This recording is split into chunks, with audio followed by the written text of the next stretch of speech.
একা কোনোদিন হয়নি কো জয়ী পুরুষের তরবারি। সংসার সুখের হয় রমণীর গুণে, এই কথাটি আসলে মূল না, কথা ছিল হচ্ছে গুণবান পতি যদি থাকে তার সনে। তো আসলে আমার যে কথাটা তখনও মঞ্চে বলা হয়নি যে যে কোনো মানুষ যখন এগিয়ে যেতে চায়, সফল হতে চায়, সে এককভাবে আসলে পারে না, সম্ভব না। তার পাশে চারপাশে যারা থাকেন তাদের সাপোর্ট, সেটা যে কোনো কর্মক্ষেত্রে, সেটা ব্যবসা হোক বা সেটা খেলাধুলা হোক বা আমাদের সংস্কৃতি অঙ্গনে হোক। তো আমি মনে করি যে সেটা বাবা মাই হন আর স্বামী বা স্ত্রী, যারা, আমি বলে এই সম্পর্কগুলো আসলে সিম্বায়োটিক, সবাই কিন্তু পরিপূরক।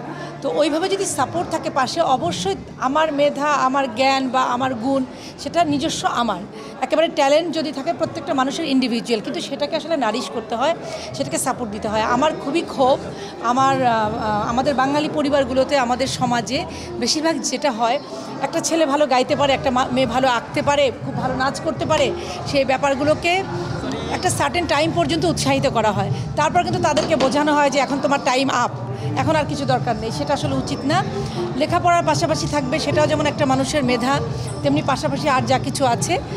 তো সফল হতে গেলে প্রত্যেকটা ক্ষেত্রে মানুষকে পাশাপাশি, আর বিশেষ করে যারা মানে সবচেয়ে বেশি কাছে, যেমন আমার সাথে আজিজুল হাকিমের বিয়ে হয়েছে, আমি প্রায়ই বলি যে আমি 22 বছর মাত্র আমার বাবা মায়ের সঙ্গে ছিলাম, তারপর আমার যা বয়স আমি তোমার কাছে। তো যদি ও আমাকে বাধা দিত, সেটা তো প্রথম আমার জন্য অবস্ট্যাকল, যেটা আমি এগিয়ে যাওয়ার জন্য আমার জন্য খুব সমস্যা হয়ে যেত। আর সেটা না করে যখন পাশে থাকে, তখন তার বলার অপেক্ষা রাখে না। আমি মনে করি আমি আসলে অনেক দূর আসতে পেরেছি। একটা মানুষের ইন জেনারেল যে গুণগুলো প্রয়োজন হয়, যদি সে আসলে সফল একজন ব্যক্তি হতে চায় বা আইকনিক পার্সন হতে চায়, ডেফিনেটলি তার প্রত্যেকটা গুণ তার ভেতরে আছে। তার ভেতরে আমি বলবো প্রথম, তার যেটি আমি বলতে চাই যে একেবারে পেশেন্স, যেটা ধৈর্য, একটা মানুষকে সবসময় ধৈর্য ধরতে হয়, অপেক্ষা করতে হয়, সহনশীলতা, তারপর পরমত সহিষ্ণুতা, যেটা আমাদের ভেতরে একেবারেই থাকে না, আমরা সমালোচনা নিতে পারি না।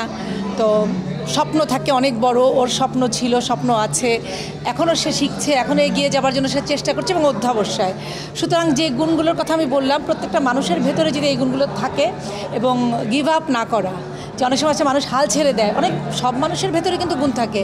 তো একজন আজিজুল হাকিম, আমি বলবো আপাদ মস্তক একজন ভদ্র মানুষ, ভালো মানুষ এবং ধৈর্যশীল, এবং সামনে আর বলবো না, কিন্তু সে আসলে ভালো মানুষের বাইরে, ভালো মানুষ তো তার একটা গুণ মানুষ হিসেবে, কিন্তু সফল মানুষ হিসেবে তার যে এখনও পর্যন্ত সে তার স্ক্রিপ্ট পেলে যেভাবে সে স্টাডি করে, স্ক্রিপ্টের প্রত্যেকটা সংলাপ সে মুখস্থ করে, সে সেটাকে হাইলাইটার দিয়ে সে দাগিয়ে পড়ে, মানে একজন আজিজুল হাকিম এরকমই হওয়ার কথা।